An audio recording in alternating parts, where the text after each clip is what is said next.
Hello बच्चों, कैसे हैं आप लोग। तो हम लोग रेट कांस्टेंट थ्योरी पढ़ रहे थे और हमने लास्ट लेक्चर में अरहेनिस थ्योरी कंप्लीट कर ली थी। उसके बाद हम लोग रेट कांस्टेंट थ्योरी में नेक्स्ट थ्योरी जो है कोलिजन थ्योरी, उसको आज स्टार्ट करेंगे। या रेट रिएक्शन रेट डिपेंडेंट, जो टेम्परेचर डिपेंडेंट टर्म है ऑफ रेट ऑफ रिएक्शन का, वो कोलिजन पे किस तरह डिपेंड करता है उसके बारे में हम लोग पढ़ेंगे। तो कोलिजन थ्योरी जो है कहाँ से बेस्ड है, कहाँ से किस पे डिपेंड करती है। काइनेटिक थ्योरी ऑफ गैसेस पे डिपेंड करती है। काइनेटिक थ्योरी ऑफ गैसेस पे बेस्ड है। और जो कोलिजन करना है, जो कोलिजन थ्योरी है, इसमें ये अज्यूम किया गया है कि जो कोलाइडिंग पार्टिकल्स हैं वो एक हार्ड स्फेयर हैं। ये मान लीजिए कि स्फेयर गोले हैं, वो जो बहुत कठोर गोले हैं, जो ये कोलाइडिंग पार्टिकल्स हैं आपके। और ये जो है ये रिएक्शन, एक और इसका इशू है कि ये जो कोलिजन थ्योरी है वो यूनिमॉलिक्यूलर, ऐसी रिएक्शन जिसमें सिर्फ एक ही मॉलिक्यूल्स हों उनके लिए एप्लीकेबल नहीं है। उनका एक्सप्लेनेशन जो है ना प्रॉपर नहीं देती है। तो जो कोलिजन थ्योरी है ये बेस्ड है काइनेटिक थ्योरी ऑफ गैसेस पे। तो बेसिकली ज़्यादातर जो है ना गैसेस मॉलिक्यूल्स जो है उन्हीं के ऊपर एप्लीकेबल है। और ये जो है ना यूनिमॉलिक्यूलर रिएक्शंस जो हैं, ऐसी रिएक्शन जिसमें सिर्फ एक ही मॉलिक्यूल्स हों जो आपस में रिएक्ट कर रहे हों, कोलाइड करके और प्रोडक्ट बना रहे हों, उनके लिए एप्लीकेबल नहीं है। तो इसके जो मेजर पॉस्टुलेट्स हैं वो क्या हैं कि रिएक्शन होने के लिए जो है कोलिजन मस्ट है। बिना कोलिजन के रिएक्शन नहीं होगा। तो collision must occur between molecules of reacting gases for any reaction to occur, कि कोई भी रिएक्शन अगर होनी है उसको होने के लिए मॉलिक्यूल्स जो हैं उनका कोलिजन आपस में मस्ट है। अगर कोलिजन नहीं होगा तो रिएक्शन नहीं होगी। और दूसरा बड़ा इशू ये है कि जो कोलिजन होते हैं, ये मॉलिक्यूल्स जो रिएक्टेंट के मॉलिक्यूल्स हैं आपस में जो कोलाइड करते हैं, तो हर कोलिजन जो है ना वो इफेक्टिव कोलिजन नहीं होता। इफेक्टिव का मतलब वो रिएक्टेंट से प्रोडक्ट नहीं बनाता है, मतलब रिएक्शन नहीं होती हर कोलिजन से। तो मेजर इशू दूसरा जो वो पॉस्टुलेट है, ये दूसरा जो अजम्पशन है कि जो कोलिजन हो रहे हैं ये पार्टिकल्स के, रिएक्टिंग मॉलिक्यूल्स के सारे जो कोलिजन है, क्योंकि ये एक रिएक्शन में बहुत सारे कोलिजन हो रहे होंगे, तो सारे कोलिजन जो है ना इफेक्टिव नहीं है कि प्रोडक्ट नहीं देते हैं। तो अब फिर हमें इसमें देखना है इस थ्योरी में कि क्या क्या ऐसे फैक्टर्स हैं जो रेट कांस्टेंट या रेट ऑफ रिएक्शन को अफेक्ट करते हैं या किस पे डिपेंड करती है। तो सबसे पहले चीज़ जो है ना हम लोग इसमें देखेंगे कोलिजन, क्योंकि कोलिजन थ्योरी कोलिजन पे ही डिपेंड करती है, कोलिजन पे ही बेस्ड है कि नंबर ऑफ पार्टिकल्स कैसे कोलाइड कर रहे हैं। तो हम देखते हैं कि जैसे एक कोलिजन को डिफाइन कैसे करेंगे कि एक कोलिजन कितने हो रहे हैं। मान लीजिए 100 कोलिजन हो रहे हैं या 1 लाख कोलिजन हो रहे हैं या 1 करोड़ कोलिजन हो रहे हैं, तो कितने मिनट में। कोई बोलेगा कि एक कोलिजन, कोई बोलेगा 15 मिनट, मतलब 1 लाख कोलिजन 15 मिनट में हो रहे हैं। कोई बोल रहा है कि नहीं, एक कोलिजन जो है 100 कोलिजन 5 मिनट में हो रहे हैं। तो ये डिफ्रेंशिएशन अवॉइड करने के लिए कि कोई कुछ बोले, हम लोग एक कोलिजन फ्रीक्वेंसी टर्म इंट्रोड्यूस कर देंगे। तो हम लोग बोलेंगे ये कि जो एक्चुअली ऐसा है कि जो रिएक्शन हो रही है वो कोलिजन से हो रही है, और कोलिजन फ्रीक्वेंसी पे ये डिपेंड करता है रेट ऑफ रिएक्शन। तो रेट ऑफ रिएक्शन या रेट कांस्टेंट जो हम लोग बोलेंगे, तो पहली चीज़ कि रेट कांस्टेंट जो है अपना, ये जो रिएक्टेंट जो कोलाइड कर रहे हैं उस पर डिपेंड करती है। तो rate constant is directly proportional to collision frequency. Rate constant directly proportional हो कोलिजन से, लेकिन कोलिजन फ्रीक्वेंसी मतलब हमने एक टाइम के टर्म में डिफाइन कर दिया कि पर सेकेंड या पर मिनट, कि 1 लाख कोलिजन हो रहे हैं पर सेकेंड या 1 लाख कोलिजन हो रहे हैं पर मिनट। तब उसके बाद भी देखा गया कि क्योंकि गैसेस, मान लीजिए गैसेस हैं, गैसेस में कोलिजन बहुत ज़्यादा होता है क्योंकि पार्टिकल्स रैंडमली मूव कर रहे होते हैं। फिर भी जो प्रोडक्ट का फॉर्मेशन होता है वो रिएक्शन उतना फास्ट नहीं होती जिस हिसाब से कोलिजन होना चाहिए। तो फिर ये हुआ कि इसमें जो कोलिजन हो रहे हैं, ये जो पार्टिकल्स कोलाइड कर रहे हैं वो इफेक्टिव नहीं है। कोलाइड तो कर रहे हैं लेकिन सारे कोलिजन जो इफेक्टिव नहीं है। तो देखा गया कि फिर वो क्या चीज़ हैं, वो इफेक्टिव कौन से कोलिजन है। तो ये देखा गया कि कोलिजन जो है इफेक्टिव नहीं है। तो दूसरा जो ये डिफाइन किया गया कि जो रेट कांस्टेंट होगा नंबर ऑफ इफेक्टिव कोलिजन पे डिपेंड करेगा। पहला किस पे डिपेंड करेगा, कोलिजन फ्रीक्वेंसी पे, कि नंबर ऑफ कोलिजन पर सेकेंड या पर मिनट कितनी हो रही हैं। फिर देखा गया कि ठीक है कोलिजन तो हो रहे हैं, लेकिन वो सारे कोलिजन जो है ना प्रोडक्ट नहीं फॉर्म कर रहे हैं। तो इफेक्टिव कोलिजन्स कौन से हैं उनके बारे में हम लोग देखेंगे। तो दूसरा जो पैरामीटर हुआ जिस पे डिपेंड करता है, जिस पे प्रोपोर्शनल है, directly proportional, number of effective collision. अब नंबर ऑफ इफेक्टिव कोलिजन देखने के लिए हम लोग को फिर एक्टिवेशन एनर्जी देखना पड़ेगा। उसमें नंबर ऑफ एक्टिव कोलिजन में ये देखा गया कि यार जो कोलिजन हो रहे थे, लेकिन उनके पास जो है रिक्वायर्ड एनर्जी जो चाहिए थी रिएक्शन के लिए होने के लिए, वो नहीं है हर मॉलिक्यूल्स के पास। कुछ मॉलिक्यूल के पास है, कुछ मॉलिक्यूल्स के पास नहीं है। तो एक रिएक्टेंट है, उसके पास कुछ एनर्जी ऑलरेडी होगी, हम लोगों ने एक्टिवेशन एनर्जी में इसको डिस्कस किया है। और जो उसको एनर्जी रिक्वायरमेंट है रिएक्शन होने के लिए वो क्या है, वो थ्रेशोल्ड एनर्जी है। तो रिएक्टेंट के पास एनर्जी है, जब हम लोग उसको फर्दर एनर्जी प्रोवाइड करते हैं तो मान लीजिए ऐसे हो के आगे एक प्रोडक्ट बन जाता है। तो ये प्रोडक्ट की एनर्जी है, ये रिएक्टेंट की एनर्जी है। हम लोगों ने एक्टिवेशन एनर्जी में इसको प्रॉपर्ली डिस्कस किया है। और ये थ्रेशोल्ड एनर्जी है। तो ये इशू आया वहाँ पे कि जो रिएक्टिंग मॉलिक्यूल्स हैं, ये ट्रांजिशन स्टेट है, ये जो डॉटेड लाइन है ट्रांजिशन स्टेट। तो रिएक्टेंट जब प्रोडक्ट बनता है उसके पहले एक ट्रांजिशन स्टेट में आता है। तो उसके पास मान लीजिए 50 जूल की एनर्जी थी, लेकिन जो एनर्जी चाहिए होगी, रिक्वायर्ड एनर्जी है 150 है। तो मान लीजिए कि नंबर ऑफ मॉलिक्यूल्स थे 100, मान लीजिए था 100 मॉलिक्यूल्स थे, लेकिन उसमें सबके पास जो है ना 150 एनर्जी नहीं थी। उनके पास किसी के पास 150 से कम थी, किसी के पास 150 से ज़्यादा थी, और ज़्यादातर के पास 150 से कम थी। तो ये देखा गया, उसमें ये नेसेसिटी आई कि अब हम लोग को ये देखना है कि जो फ्रैक्शन ऑफ मॉलिक्यूल्स हैं, कि मतलब कितने ऐसे मॉलिक्यूल्स हैं। हमारा पर्पज़ ये हो गया निकालना, मेन ऑब्जेक्टिव, कि कितने ऐसे मॉलिक्यूल्स हैं जिनके पास ये वाली एनर्जी चाहिए, थ्रेशोल्ड एनर्जी, वो एनर्जी है। तो यहाँ दूसरा जो हम लोग यही अभी कर रहे थे कि इफेक्टिव कोलिजन में तो फ्रैक्शन निकालना पड़ेगा हमें। किसका निकालना पड़ेगा फ्रैक्शन? मॉलिक्यूल्स का। कौन से मॉलिक्यूल्स? ऐसे मॉलिक्यूल्स जिनके पास मिनिमम एनर्जी है। तो कहाँ से निकलता है? बोल्ट्जमैन डिस्ट्रीब्यूशन से। ये हम लोग ध्यान रखेंगे कि ये एक्टिवेशन एनर्जी है, जो मिनिमम अमाउंट ऑफ एनर्जी इसको और सप्लाई करनी पड़ेगी। तो वो फ्रैक्शन कहाँ से अब निकलेगा, ये बड़ा इशू आ गया कि ये फ्रैक्शन जो निकालेंगे, जो ऐसे मॉलिक्यूल्स हैं जिनके पास एनर्जी है, इतनी एनर्जी है कि वो रिएक्शन जो है कर जाएं। तो हमने इसको इस तरह हम लोग समझते हैं कि ये एनर्जी इस एक्स एक्सिस पे एनर्जी है, मान लीजिए 50, यहाँ पे ये 50 है, ये 0 से स्टार्ट हुई है, यहाँ पे 100 है, यहाँ पे 150 जो हमारी रिक्वायर है। मैक्सिमम एनर्जी मान लीजिए उस प्रोसेस के लिए 200 रही होगी। अब इधर क्या होगा, या तो हम लोग क्योंकि फ्रैक्शन की बात कर रहे हैं तो यहाँ पे फ्रैक्शन दिखाएंगे कितने फ्रैक्शन के पास ये वाली एनर्जी है। या दूसरे टर्म में जो हम लोग बात कर सकते हैं कि नंबर के टर्म में बात कर सकते हैं कि अगर 100 मॉलिक्यूल्स हैं तो मान लीजिए 20 मॉलिक्यूल्स के पास 50 जूल एनर्जी है, और 50 मॉलिक्यूल्स के पास जो है ना 100 जूल एनर्जी है। फिर 20 मॉलिक्यूल्स के पास 150 एनर्जी है, और 200 जो बाकी के बचेंगे उनके पास 200 जूल की एनर्जी है, जूल पर मोल जूल। तो हमें देखना है कि कैसे ऐसे फ्रैक्शन कितने हैं जिनके पास ये रिक्वायर्ड एनर्जी है। तो इसको इस तरह हम लोग समझते हैं, जैसे आप लोग GCAP एग्ज़ाम देते हैं तो उसमें मान लीजिए 200 नंबर का पेपर है, तो मैक्सिमम एनर्जी कितनी हो गई? 200। लेकिन सारे बच्चों के 200 मार्क्स नहीं आते हैं, कुछ बच्चों के 10 आते हैं, कुछ बच्चों के कम आते हैं, कुछ बच्चों के ज़्यादा आते हैं। लेकिन एक कट ऑफ होता है ना, जिसके क्वालिफाइंग कट ऑफ। तो ये जो ET अपना है वो क्वालिफाइंग कट ऑफ है। तो 150 जो है, मान लीजिए 150 वाला जो है वो क्वालिफाइंग कट ऑफ है।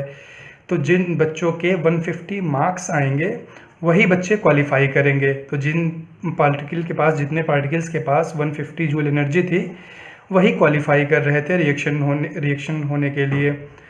तो हमने देखा कि कुछ बच्चों के 150 थे, और कुछ बच्चों के देखा कि और 150 से भी कम है। 150 से मान लीजिए 100 मार्क्स हैं, और देखा कुछ बच्चों के कि उससे भी मतलब उससे 100 मार्क्स से कम मार्क्स हैं, ये 100 मार्क्स थे। कुछ बच्चों के इधर नंबर ऑफ़ स्टूडेंट्स हैं, मान लीजिए ये नंबर ऑफ़ स्टूडेंट्स हैं, तो नंबर ऑफ़ स्टूडेंट्स है, इधर मार्क्स हैं। तो कुछ बच्चों के पास 200 मार्क्स, कुछ बच्चों ने पूरे क्वेश्चन कर रखे होंगे तो उनके पूरे मार्क्स आए होंगे। कुछ बच्चों ने कम कर रखे हैं तो उनके मार्क्स 150 हैं, और बच्चों के पास उससे भी कम है। तो सबसे ज़्यादा बच्चे हैं, नंबर स्टूडेंट देखें जिनके पास कितने मार्क्स हैं, तो 100 मार्क्स हैं। ये बच्चे हैं नंबर ऑफ़ स्टूडेंट्स जिनके पास 100 हैं। सबसे ज़्यादा मार्क्स इनके नहीं हैं, सबसे ज़्यादा मार्क्स तो उन बच्चों के होंगे जो ये हैं। तो ये फ्रैक्शन हुआ। तो हमने इसको देखना स्टार्ट किया, इसको ग्राफ अगर हम लोग बनाएं इसका, तो जैसे यहाँ से स्टार्ट करते हैं, कुछ बच्चों के ज़ीरो भी होंगे, तो ज़ीरो से बढ़ा ये इंक्रीज़ हुआ,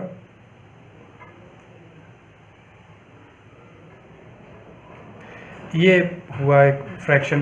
तो हमें किन बच्चों को मार्क्स चाहिए थे जो क्वालिफाई करेंगे 150 से ज़्यादा। तो ऐसे पार्टिकल्स जिसकी एनर्जी 150 से ज़्यादा होगी, ये 200 मान लीजिए, ये सारा फ्रैक्शन जो होगा वो क्या करेगा, वो क्वालिफाई कर जाएगा। तो ऐसा फ्रैक्शन जिसके पास एनर्जी लेवल जो है इससे ज़्यादा है, तो वो फ्रैक्शन जो है उनका कोलिजन जो है इफेक्टिव होगा। बाकी ये जो है, ये भले इसमें जो है ये नंबर ऑफ़ पार्टिकल्स है, नंबर ये कहिए कि फ्रैक्शन। तो मान लीजिए 20% के पास इतनी एनर्जी है, अगर ऐसे देखें 20% के पास इतनी एनर्जी है, बाकी कुछ के पास इतनी एनर्जी है और कुछ के पास इतनी एनर्जी है। ये एनर्जी जो है 100 जैसे एनर्जी है। सबसे ज़्यादा बच्चे जो हैं, सबसे ज़्यादा मॉलिक्यूल जो हैं उनके पास 100 जूल की एनर्जी है, लेकिन 100 जूल की एनर्जी सफिशिएंट नहीं है रिएक्शन कराने के लिए। रिएक्शन होने के लिए 150 जूल की एनर्जी चाहिए। तो समझ गए हम लोग ना कि fraction of molecules with required minimum energy. तो ये वाला जो फ्रैक्शन है, जो यहाँ से लेफ़्ट साइड में हम लोग एक्स एक्सिस पे, वाई एक्सिस पे फ्रैक्शन देख रहे हैं, तो ये वाला जो फ्रैक्शन होगा, इतना जो फ्रैक्शन है वो है अपना, ऐसे ही जो फ्रैक्शन है उनके पास ही है वो एनर्जी जो चाहिए हमें। अदरवाइज़ और जो पार्टिकल्स हैं वो अगर कोलाइड करेंगे तो रिएक्शन नहीं होगी। तो हम लोग जो दूसरा पैरामीटर देख रहे थे वो ये देख रहे थे कि नंबर ऑफ़ मॉलिक्यूल्स जो हैं, इफेक्टिव कोलिजन के होने के लिए क्या चाहिए, नंबर ऑफ़ इफेक्टिव कोलिजन होना चाहिए। इफेक्टिव कोलिजन का मतलब ऐसा, ये किसके प्रोपोर्शनल हो जाएगा, कि अपना ये के डायरेक्टली प्रोपोर्शनल हो जाएगा fraction of molecules, fraction of molecules having required energy, तो ऐसे मॉलिक्यूल्स का फ्रैक्शन जिनके पास जितना एनर्जी चाहिए, थ्रेशोल्ड एनर्जी, वो एनर्जी है, तो उसको फ्रैक्शन को हम लोग एफ से कह देते हैं। और ये जो ये कैलकुलेट किया गया फ्रैक्शन, कि ये फ्रैक्शन जिसके पास रिक्वायर्ड एनर्जी है, ये स्टैटिस्टिक्स से निकाला गया बोर्ड, तो वो आया e⁻⁻⁸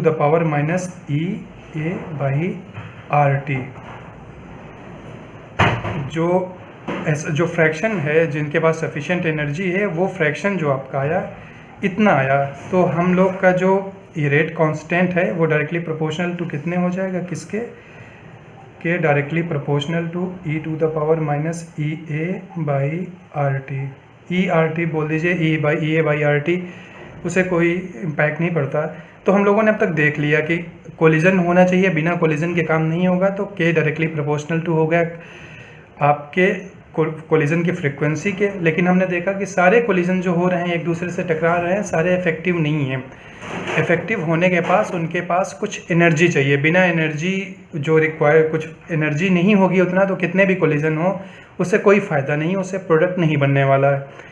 तो ऐसे मॉलिक्यूल्स हमने देखे जिनके पास एनर्जी थी, तो वो हमने देखा कि एक ऐसा फ्रैक्शन आया जिनके पास वो रिक्वायर्ड एनर्जी थी, तो वो फ्रैक्शन क्या आया, e⁻⁻EA/RT। ये जो है ना स्टैटिस्टिकल डिस्ट्रीब्यूशन से निकलता है। तो ये हम लोग इस लेवल पे जो है इसका डेरिवेशन नहीं देखेंगे, जस्ट इतना देख लेंगे कि वो कितना आया। तो EA⁻⁻RT वो जो है फ्रैक्शंस हैं मॉलिक्यूल्स के जिनके पास ये इतनी सफिशिएंट एनर्जी है, जो एनर्जी हमें चाहिए।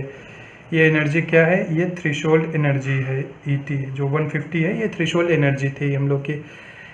अब उसके बाद भी देखा गया कि भले कोलिजन हो रहे थे और ऐसे फ्रैक्शंस भी थे जिनके पास सफिशिएंट एनर्जी थी, फिर भी प्रोडक्ट नहीं फॉर्म कर रहे थे। तो देखा गया कि एक और पैरामीटर है जो इसको इम्पैक्ट कर रहा है, वो पैरामीटर था आपका ओरिएंटेशन बैरियर। ओरिएंटेशन कैसा है उनका, ओरिएंटेशन। तो सबसे पहले तो कुछ मॉलिक्यूल्स वो आपस में हट गए, जो मतलब A और B अगर दो रिएक्टेंट थे तो जो A और B से जो कोलिजन हो रहा था वो कोलिजन हमें लेने थे। A और A जो आपस में कोलाइड कर रहे थे उनसे, उन कोलिजन से तो प्रोडक्ट बनेगा नहीं, तो A और A कोलिजन वाले कुछ घट गए। लेकिन जो दूसरा आया कि कुछ ऐसे मॉलिक्यूल्स जो कोलाइड कर रहे हैं उनके पास एनर्जी हो, तो बहुत सारे मॉलिक्यूल्स उसमें से छट गए जो अपने रिएक्शन से जो है ना प्रोडक्ट नहीं फॉर्म कर रहे हैं।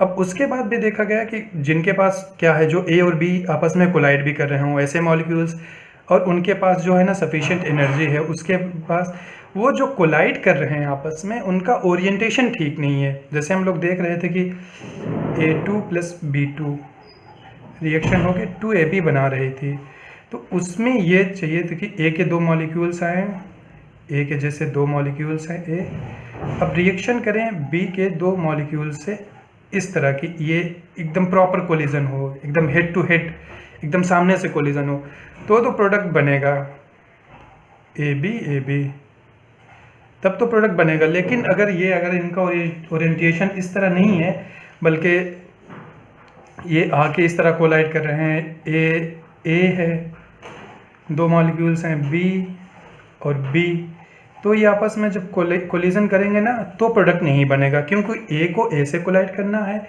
B को B से कोलाइड करना है। तो इसलिए इम्पॉर्टेंट है कि इस तरह कोलिजन हो। इस तरह भी कुछ ऐसे जैसे कोलिजन होंगे, A हैं और B हैं, तो इस तरह का भी जो कोलिजन होगा वो प्रोडक्ट नहीं बनाएगा, क्योंकि A को A से कोलाइड करना है और दूसरे वाले A को B से कोलाइड करना है, जो दूसरा वाला A है उसको दूसरे वाले B से कोलाइड करना है। तो कुछ मॉलिक्यूल्स जो हैं उसमें ये क्राइटेरिया फुलफ़िल नहीं कर पाए। ये ओरिएंटेशन जो ओरिएंटेशन एक बैरियर था कि उनका ओरिएंटेशन उस तरह नहीं था, तो K डायरेक्टली प्रोपोर्शनल टू हो गया किसके, ओरिएंटेशन के। ओरिएंटेशन को हम लोग P से कह देते हैं, ओरिएंटेशन बैरियर। तो कुछ ऐसे पार्टिकल्स होंगे, कुछ ऐसे पार्टिकल्स होंगे या फ्रैक्शन ऑफ पार्टिकल्स होंगे जो इस क्राइटेरिया को फुलफ़िल कर रहे थे। तब हमने देखा कि तीनों कंडीशंस को, जो तीनों सिचुएशन आई अपनी, उनको हम लोग कंबाइन करते हैं। तो K डायरेक्टली प्रोपोर्शनल टू किसके हो गया, Z हो गया, इनटू क्या हो गया, ये fraction of molecules having sufficient energy, और डायरेक्ट इनटू P। तो अगर और फिर इनको पास करें K into Z into P into e⁻⁸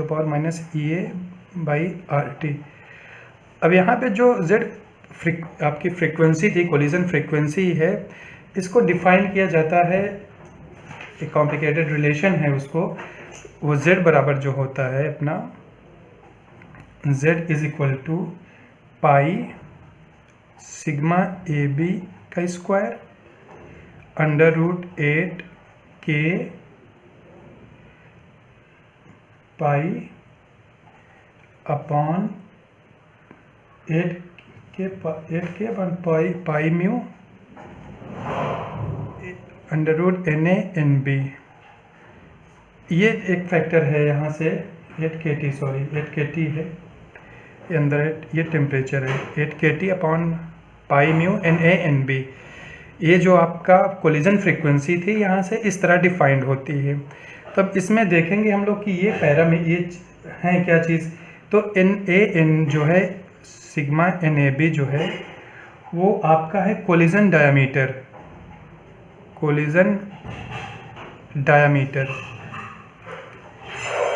और क्या है K जो है वो है बोल्ट्जमैन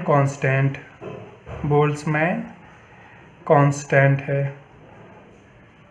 आपका म्यू क्या है, म्यू है रिड्यूस्ड मास। इसको कैसे निकालते हैं, Ma mass of A plus mass of B divided by mass of a into mass of b. और एन ए एन बी क्या है? मोल्स हैं। एन ए एन बी है आपके moles of A n B. दो अपने particles थे, जो दोनों मॉलिक्यूल्स थे जो रिएक्ट कर रहे थे, उनके मोल्स हैं। तो बेसिकली अगर यहाँ पे z को यहाँ पे इनको सारे चीज़ों को रिप्लेस किया जाए तो ये देखेंगे कि सब कांस्टेंट हैं आपके।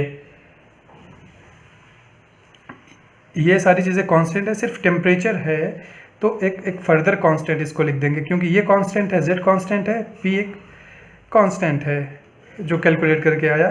तो k directly proportional to a naught, एक कांस्टेंट a नॉट डैश कर देंगे। और t, अब यहाँ से सिर्फ t अकेले बचा जो अंडर रूट में आया, तो t की power 1/2 e to the power e by R T. तो जो k हुआ आपका, ये सारे ये कांस्टेंट हैं, तो प्रोपोर्शनलिटी हटाने के लिए हमने कर दिया k is equal to a naught, ये कांस्टेंट है, t to the power 1/2 e to the power minus E A by R T. ये कोलिजन थ्योरी से जो टेम्परेचर की डिपेंडेंसी आई, टेम्परेचर की डिपेंडेंसी आई, ये आई कोलिजन थ्योरी से। इसमें क्या है, अर्हेनियस थ्योरी में क्या है, ये टेम्परेचर टर्म नहीं होता था, लेकिन ये जो टेम्परेचर टर्म है इसमें कि जहाँ पे रिएक्शन हो रही है वो टेम्परेचर टर्म अफेक्ट करता है। तो k is equal to A naught जो है ये क्या है, प्री एक्सपोनेंशियल फैक्टर बोलिए, अर्हेनियस कांस्टेंट बोलिए, t to the power half e की power minus E A by R T. तो कोलिजन थ्योरी जो अपनी थी उसमें दो फैक्टर्स जो है ना, तीन चीज़ें हम लोग को देखनी थी। पहला ये कि कोलिजन हो रहा है कि नहीं हो रहा है, और कोलिजन हो रहा है तो किन का हो रहा है, उन मॉलिक्यूल्स का हो रहा है, उन पार्टिकल्स का जिनसे रिएक्शन होनी है। ए और बी जैसे हैं तो ए कोलाइड कर रहा हो बी से, ए का ए से कोलिजन होगा तो उससे हमें कुछ हासिल नहीं होगा, उससे प्रोडक्ट नहीं फॉर्मेशन होंगे। तो पहला पैरामीटर जो आया वो था कोलिजन फ्रीक्वेंसी का, कोलिजन फ्रीक्वेंसी का था। दूसरा हमने देखा कि जो कोलिजन कर भी रहे थे, ए पार्टिकल्स बी पार्टिकल्स थे, तो सारे जो कोलिजन थे वो जो है ना प्रोडक्ट नहीं फॉर्म कर रहे थे। तो नहीं प्रोडक्ट फॉर्म कर रहे थे तो उनमें देखा कि सबके पास एनर्जी नहीं थी। तो हमने फ्रैक्शन देखा ऐसे फ्रैक्शंस के जिनके पास एनर्जी है, अगर जिनके पास एनर्जी नहीं है उनको फिर हमें तो एनर्जी प्रोवाइड करनी पड़ेगी, उसी एनर्जी को हम लोग एक्टिवेशन एनर्जी कहते हैं। अगर हम चाहते हैं कि उन फ्रैक्शन ऑफ मॉलिक्यूल से भी रिएक्शन हो जिनके पास सफिशिएंट एनर्जी नहीं है, तो हमें बेसिकली क्या करना पड़ता है, एनर्जी सप्लाई करते हैं हम लोग रिएक्शन होने के लिए, तो उसी एनर्जी को हम लोग क्या कहते हैं, एक्टिवेशन एनर्जी। तो दूसरा पैरामीटर जो हम लोग के पास था वो ये था कि हमें देखना था कि कितने ऐसे मॉलिक्यूल या कितने ऐसे मॉलिक्यूल्स हैं या फ्रैक्शन है, बेसिकली फ्रैक्शन के टर्म में बात करते हैं भाई। 10 मॉलिक्यूल्स टोटल है, 10 में अगर जैसे 2 के पास है सफिशिएंट एनर्जी तो फ्रैक्शन क्या हो जाएगा, 2/10। तो दूसरा हमने देखा कि फ्रैक्शन ऐसे कितने था, फ्रैक्शन क्या था जो ये जिनके पास सफिशिएंट एनर्जी थी। तो दूसरा के जो रेट कांस्टेंट डिपेंड कर रहा था fraction of the molecules having sufficient energy. और तीसरा जो के था वो डिपेंड कर रहा था ओरिएंटेशन पे, तो के डायरेक्टली प्रोपोर्शनल था ओरिएंटेशन ऑफ मॉलिक्यूल्स। जो ऐसे मॉलिक्यूल्स जिनके पास जो कोलाइड भी कर रहे हैं ए और बी से और उनके पास सफिशिएंट एनर्जी भी है, उनके पास तीसरी ऊपर कंडीशन उनके ऊपर लगी कि जो आप कोलाइड कर रहे हो आपका ओरिएंटेशन प्रॉपर होना चाहिए। अगर ओरिएंटेशन प्रॉपर है तभी आपकी रिएक्शन होगी, अदरवाइज रिएक्शन नहीं होगी। तो जैसे A2 तो 2 मॉलिक्यूल्स ऑफ A ऐसे एकदम हेड ऑन कोलिजन हो तो रिएक्शन होएगी। तो जैसे AB बनेगा तब तो रिएक्शन होगी। अगर A साथ में है, सिर्फ एक A से एक B कोलाइड कर रहा हो लेकिन दूसरे वाला B नहीं कोलाइड कर रहा हो A से, तो रिएक्शन नहीं होगी। तो तीसरा फैक्टर था कि K directly proportional to orientation. तो तीनों को जब हमने कंबाइन किया तो K डायरेक्टली प्रोपोर्शनल टू हो गया किसके, collision frequency, a fraction of molecules having sufficient energy, और ये तीसरा मॉलिक्यूल्स जो तीसरा पैरामीटर जो ओरिएंटेशन फैक्टर्स। अब हमने देखा कि जो ये जो आपका कोलिजन फ्रीक्वेंसी है वो इस तरह डिफाइंड होती है, that is equal to pi sigma AB square √8KT by pi mu NA/NB, जहाँ पे NAB जो था, सिग्मा AB जो था कोलिजन डायमीटर थी, K जो था बोल्ट्जमैन कांस्टेंट था, म्यू जो था रिड्यूस मास है वो होता है MA पहले वाले का मास प्लस दूसरे का मास ओवरऑल डिवाइड बाई दोनों मास का मल्टीप्लिकेशन, और NA/NB जो थे वो मोल्स थे। तो ये सारे NAB कांस्टेंट होंगे मोल्स, क्या है, म्यू जो है मासेस हैं वो भी कांस्टेंट होंगे, बोल्ट्जमैन कांस्टेंट है। तो ये देखा हमने कि सारे फैक्टर एक्सेप्ट टेम्परेचर वो कांस्टेंट है। तो कांस्टेंट है तो उसको एक कांस्टेंट, वहाँ पे सारे कांस्टेंट आए और एक कांस्टेंट पी कांस्टेंट था तो दोनों को एक अलग कांस्टेंट लिख दिया। टेम्परेचर जो आया, टेम्परेचर यहाँ पे अंडर रूट में है तो टेम्परेचर को प्रोपोर्शन में आ गया। बाकी ये जो फ्रैक्शन था एनर्जी वाला ये तो था ही।